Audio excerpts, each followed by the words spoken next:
miombon-kevitra ary mitaky ny fanatanteran'ireo voalaza manaraka ireto. Voalohany, tsy manaiky ny filatsahan'ny kandida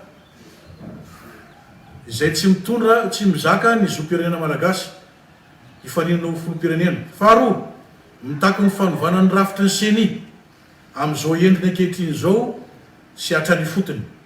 Fahatelo, mitaky ny fametrahana ny koro électoral spécial hitsara ny fifidianana. Fahaefatra, tsy manaiky ny gouvernement ankehitriny hitantana ny raha-pirenena izay hita fa miandany amin'olo tokana mandritra izao fanomanana n'izao fifidianana izao. Mba hahafahana manatanteraka ireo dia iroso amin'ny ezaka izay mba ahatongavana amin'ny fanarana politika. Ny fanatanterana ireo dia antoka mba hahafahana miroso amin'ny fifidianana milamina ary eken'ny rehetra. Farany, maka heriny malagasy rehetra amin'ny tolona izay atao ho fampanajana ny rariny eto amin'ny tany sy ny firenena. Natao izao fanambarana izao anio 3 Oktobra 2023 teto Ambatondrazaka.